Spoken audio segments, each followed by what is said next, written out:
Bismillahirrahmanirrahim. Alhamdulillah wassalatu wassalamu ala Rasulillah Sayyidina Muhammad bin Abdullah wa ala alihi wa sahbihi wa man walah amma ba'du. Alhamdulillah. Kita lanjutkan kajian kitab Uqudul Jain tentang masalah fikih rumah tangga. Ya. Ini tidak nyala nih. Dalam masalah fikih rumah tangga yang kita memasuki pasal kedua, yaitu fi huquqiz zauj 'ala zaujah, yaitu di masalah haknya suami yang wajib dilakukan oleh istri. Ya, haknya suami yang wajib dilakukan oleh istri. Yang sebelumnya sudah kita bahas, Allah SWT berfirman, Ar-rijalu qawwamuna 'alan nisa bima faddalallahu ba'duhum 'ala ba'din. Ini sudah kita bahas sebelumnya. Kemudian wa bima anfaqu min amwalihim. Jadi kewajiban orang laki itu adalah untuk menafkah, ya, menafkahi anak dan menafkahi istrinya. Juga masalah mahar dan lain sebagainya. Kemudian fas-salihatu qanitatun hafizatun lil ghaibi bima hafidallahu. Dan orang perempuan yang solihah itu bagaimana sih?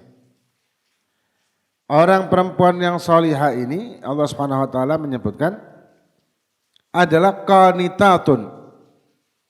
Apa? Orang yang taat kepada suaminya. Taat kepada suami adalah ketaatan wajib selama tidak melanggar ketaatan Allah dan Rasul. Jadi ketika ada orang yang seorang suami yang dia minta atau menyuruh istrinya melakukan sesuatu selama tidak dalam keharaman, maka wajib ditaati. Tapi kalau masalah keharaman, ya haram diikuti. Misal istrinya diminta untuk buka kudung. Nah, istrinya diminta untuk buka kerudung. Suaminya kepingin istrinya itu buka kerudung di hadapan orang lain yang bukan mahram. Maka tidak boleh ditaati. Wajib ditolak. Walaupun cara penolakannya itu akan berbeda dengan penolakan kepada orang yang lebih di bawahnya seperti anak dan lain sebagainya. Penolakan istri untuk tidak melakukan ketaatan yang melanggar ketaatan Allah dan Rasul adalah penolakan yang wajib dilakukan walaupun tidak dengan ketegasan, tapi tetap wajib tidak dilakukan. Ya, wajib tidak dilakukan. Ini soundnya kurang enak yang apa? Sound kontrolnya. Ini sound kontrolnya kan? Tidak ada suaranya sini. Coba ada nyala apa enggak sih? Nah, kemudian yang taat, intinya ketaatan tadi adalah mentaati suami selama tidak menyangkut hal yang melanggar syariat. Jadi ketaatannya itu ketaatan mutlak. Tapi bukan ketaatan mutlak, tapi ketaatan yang tidak melanggar ketaatan kepada Allah dan Rasul. Kemudian hafizatun lil ghaibi. Dan seorang seorang istri wajib hukumnya untuk menjaga. Menjaga apa? Wajib untuk menjaga ketika tidak ada suaminya. Wajib menjaga minal furuji wa amwali zauji wa sirruhu wa amti'ah baitihi. Wajib menjaga dari al-furuj, dari kemaluannya. Dan mati tidak melakukan zina ataupun kontak dengan orang laki lain, walaupun tidak sampai perzinaan, tapi kontak dengan laki lain ketika suaminya tidak ada, ataupun ketika suaminya ada, padha ae. Kalau suaminya mendiamkan dan dia tahu istrinya melakukan kontak, misalkan chattingan atau teleponan dengan orang laki lain dan suami membiarkan, maka suami tersebut masuk ke dayyuth. Apa dayyuth kata Nabi Muhammad SAW? La yadkhul jannah ad-dayyuth. Tidak akan masuk surga ad-dayyuth, orang yang tidak ada ghirrah, cemburu dengan istri. La yadkhul jannah. Ketika membiarkan istrinya melakukan hal tersebut. Kemudian jadi menjaga kehormatan sebagai seorang istri dan tidak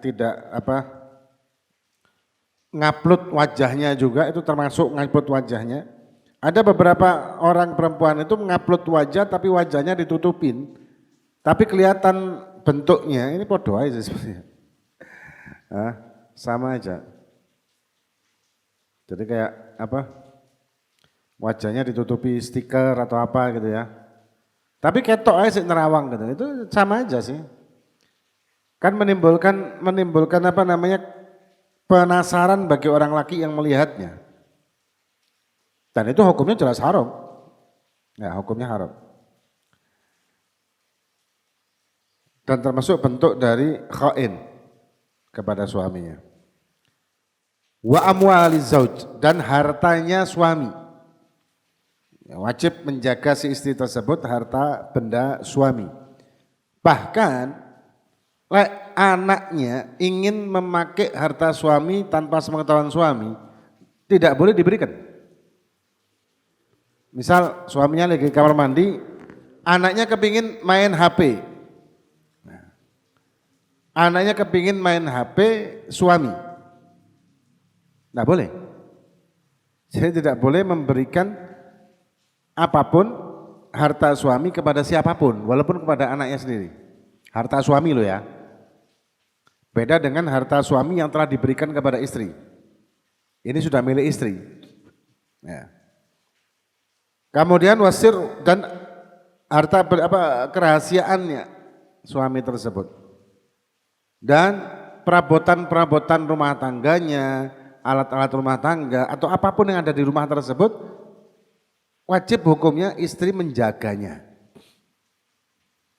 Tidak kado duit didol, TV diangkut didol, tidak seperti itu. Jadi wajib menjaga apapun yang ada di rumah tersebut dan menjaga kehormatannya. Ini kewajiban istri. Nah, banyak orang-orang perempuan yang mengatakan, loh saya tidak jadi solihah ini karena saya tidak dibimbing untuk menjadi solihah oleh suami. Jadi menunggu suami menyuruh istrinya melakukan kesolehaannya atau ketaatan kepada Allah. Ini keliru. Kayak kita nih, saya tidak taat karena saya tidak pernah disuruh taat oleh orang tua. Ini salah. Atau saya tidak didukung ketaatan dari keluarga, misalkan. Saya tidak didukung ketaatan saya dari keluarga saya. Misal seperti itu. Nah, jangan pernah kita taat menunggu orang lain. Jangan kita pernah taat untuk, wah aku taatnya kalau nunggu ini siapalah apa gimana lah. Jadi taatnya nunggu orang lain. Ini kelirunya gimana sih? Lah kita taat itu untuk siapa? Keuntungan kita taat itu loh untuk siapa? Keuntungan kita taat. Ada orang taat karena ingin pujian, pengakuan dari orang lain, maka ketaatannya adalah riya dan tidak diterima oleh Allah. Ada yang dia taat karena memang dia ingin taat karena cinta sama Allah dan Rasul. Ini ikhlas. Atau dia taat karena dia takut kepada Allah dan takut hukuman dari Allah Subhanahu wa taala. Ini ikhlas juga. Atau dia taat ingin pahala balasan dari Allah dunia akhirat. Ikhlas juga. Yang tidak ikhlas dan termasuk riya ketika dia taat karena mengharap pengakuan, pujian dari orang. Atau karena takut kepada orang. Ini bukan dinamakan keikhlasan. Kita misalkan, atau anak santri. Ketika anak santri tersebut melakukan kegiatan di pondok karena takut hukuman, berarti ini ada riyanya. Tapi kalau melakukannya karena dia memang ingin mendapatkan hidayah dari Allah, ingin mendapatkan kemuliaan dunia dan akhirat, ingin menjadikan dirinya itu mampu memberikan syafaat kepada orang tuanya nanti di yaumil qiyamah, maka inilah yang dinamakan keikhlasan. Dan perlu kita ingat bahwa Allah Subhanahu wa taala tidak pernah membutuhkan apapun yang kita lakukan. Jadi apapun yang kita lakukan ini tidak pernah dibutuhkan oleh Allah Subhanahu wa taala. Allah tidak pernah membutuhkan apapun yang kita lakukan. Nah, jadi jangan pernah kita taat karena siapapun atau tergantung siapapun. Atau tergantung teman misalkan. Kalau misalkan ada perempuan atau mungkin teman atau apa, dia ingin taat karena pemicunya dari orang. Misal suami istri. Suami istri, si istrinya tersebut taat karena suaminya mengajak taat di awal. Itu pemicu saja, bukan tujuan. Pemicu, dalam arti pemicu awal, oke lah, bolehlah. Tapi bukanlah tujuan. Kalau tujuannya dia hijrah, taat, tobat karena suami, maka suatu saat ketika bermasalah dengan suami, tobat hilang. Iya kan? Maka ketika kita memang sudah terlanjur berbuat baik, hijrah dan sebagainya karena orang, rubah pelan-pelan niat kita, tujuan kita bukan lagi ingin mendapatkan pengakuan dari siapapun, tapi murni kita ingin mendapatkan keridhaan dari Allah Subhanahu wa taala. Itu jadikan pemicu aja. Banyak orang-orang hijrah ini awal-awalnya karena teman. Pengaruh teman, diajak teman, kumpulan atau mungkin seorang ustadz yang sabar ke kelompoknya mereka.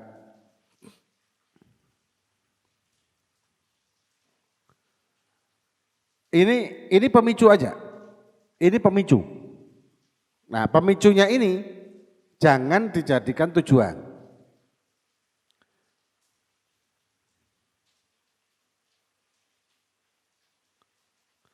Jangan dijadikan tujuan. Kalau dijadikan tujuan, kita akan berantakan ketaatan yang kita lakukan ini. Kemudian dikatakan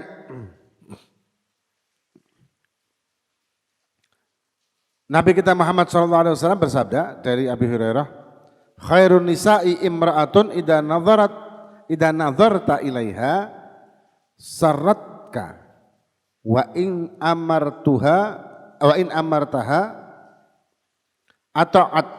ata'atka wa in ghibta anha hafidatka fi malika wa nafsiha. Kata Nabi apa? Sebaik-baik perempuan, ya, sebaik-baik perempuan adalah ketika kamu memandang si perempuan ini, istri maksudnya ya, ketika kamu memandang istrimu, maka timbul rasa suka, senang, nyaman, bahagia. Wa in amartaha ata'atka. Kalau kamu nyuruh, dia taat. Selama tadi ya, ketaatan si istri tidak melanggar Allah dan Rasul. Misal ketaatan-ketaatan biasa, misal tolong bikinin kopi, ayo makan bareng, atau misalkan si istri sudah makan, ayo kancanono, temani aku makan. Ini ketaatan loh ini. Misalkan si istrinya harus makan sendiri, kenapa sih sudah besar kok enggak bisa makan sendiri. Ini tidak taat namanya. Ini tidak taat. Remeh ya? Itu remeh. Atau misalkan di WA. Di WA, tahu si istri kalau di WA suami, tapi nggak buka.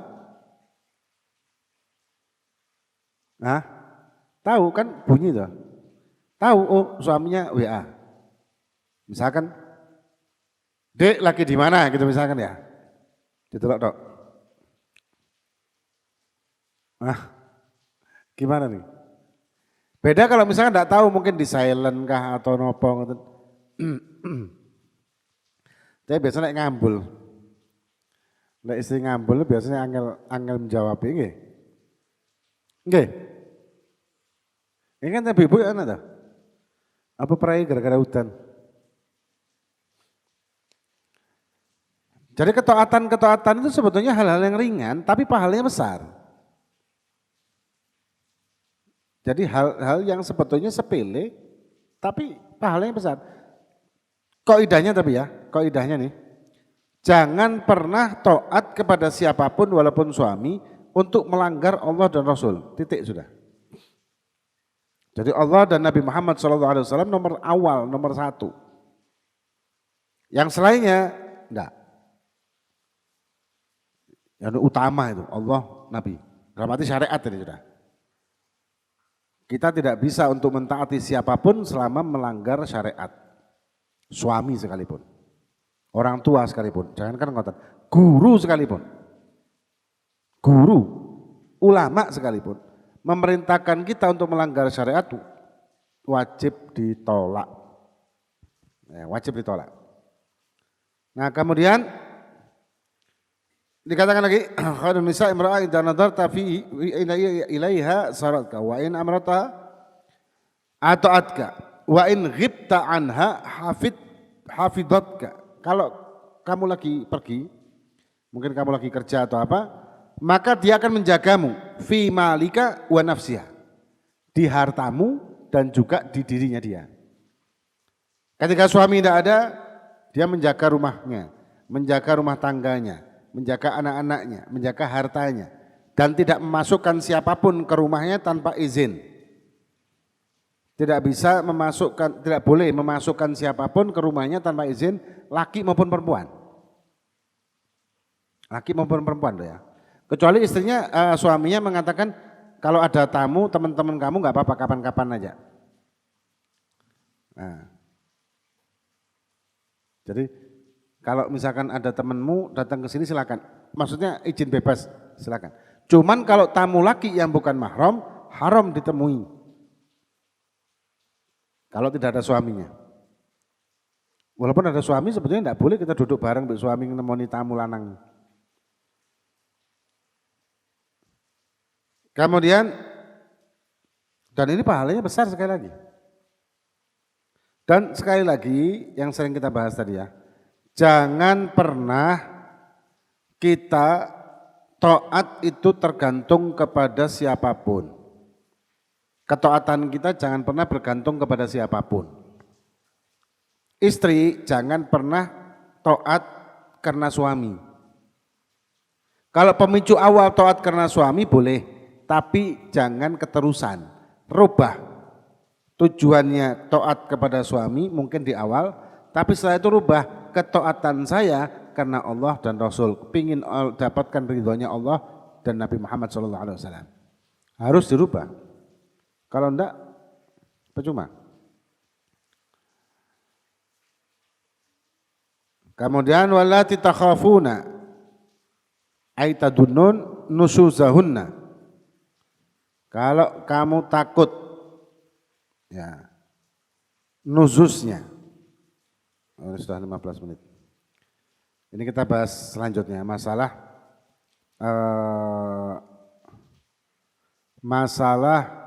nuzuz. Nuzuz itu apa? Ketika seorang istri menentang suaminya, gak nurut, gak menuruti suami yang bukan masalah melanggar syariat. Mungkin karena marah dengan suami akhirnya ngambek terus minggat. Ya, Dikongkon mulai, ayo mulai, enggak mau saya pulang. Ini nusus, ini namanya dosa besar. Apalagi kalau suaminya enggak ridho. Walaupun dia sholatnya Masya Allah, walaupun dia ngajinya Masya Allah, walaupun zikirnya Masya Allah, rotib gak pernah ninggal misal. Atau dekat dengan ulama-ulama, tapi dia nusus dengan suami percuma. Ada biasanya ancaman, umumnya ancaman biasa nih, tirose ya.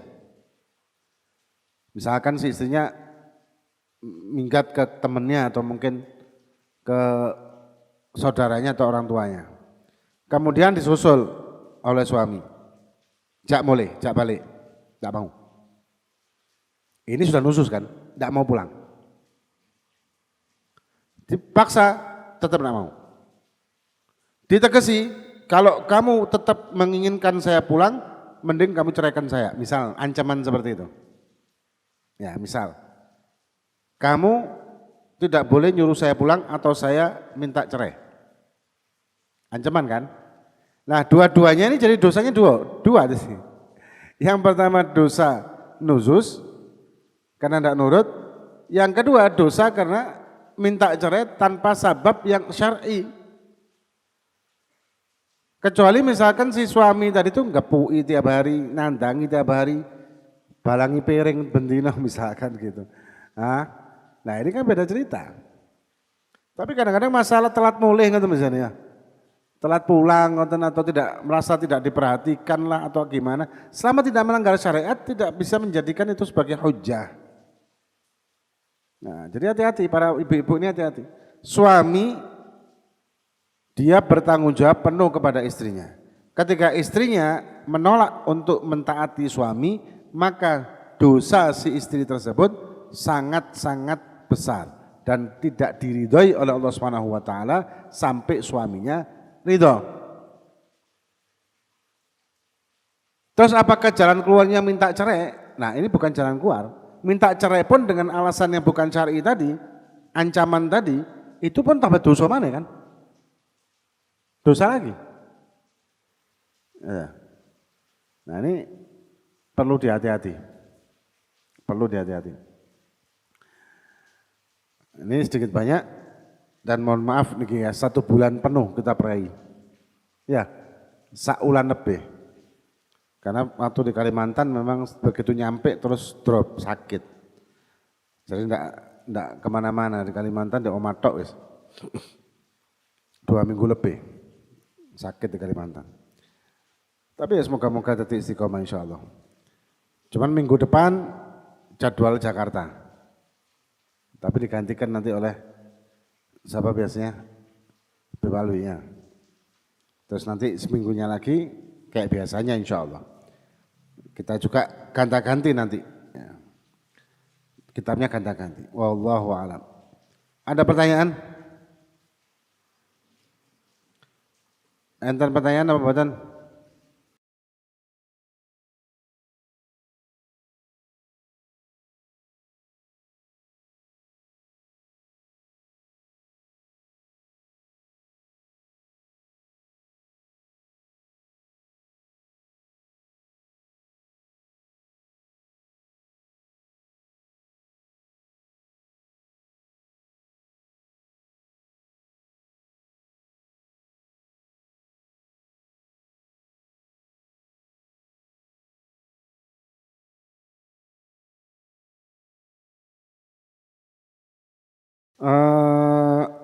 Jika ada seorang menikah dan memiliki anak laki-laki, kemudian cerai dan nikah lagi, apakah batal wudhu anak laki-laki itu dengan istri kedua? Anak tiri berarti kan? Seorang suami menikah lagi, seorang bapak punya anak laki, menikah lagi dengan seorang wanita, berarti istri keduanya, dan statusnya ibu tiri dari anak lakinya dia kan. Nah dengan dengan istri keduanya tadi tidak batal wudhu selamanya. Berarti kan anak tiri toh? Tidak batal wudhu selamanya walaupun sudah diceraikan oleh suami.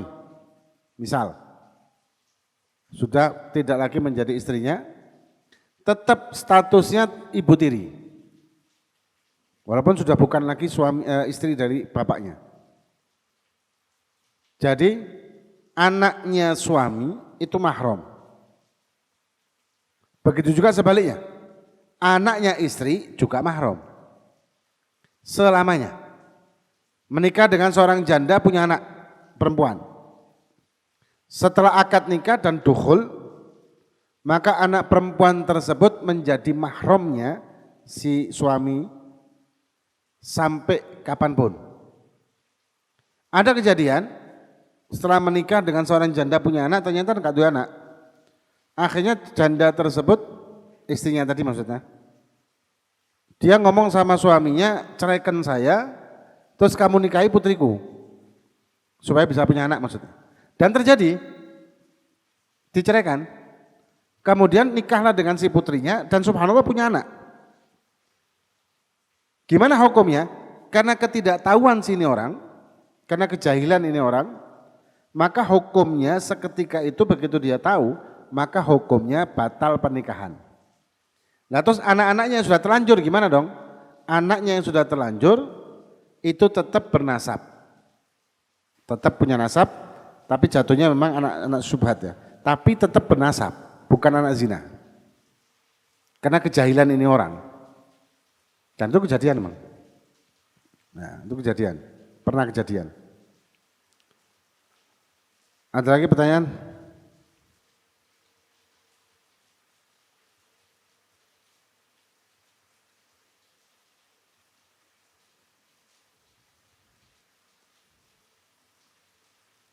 Ada pertanyaan lagi?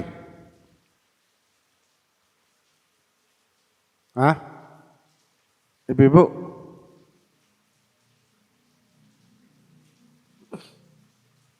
Tumben biasanya akeh. Biasanya pertanyaannya banyak. Enggak ada?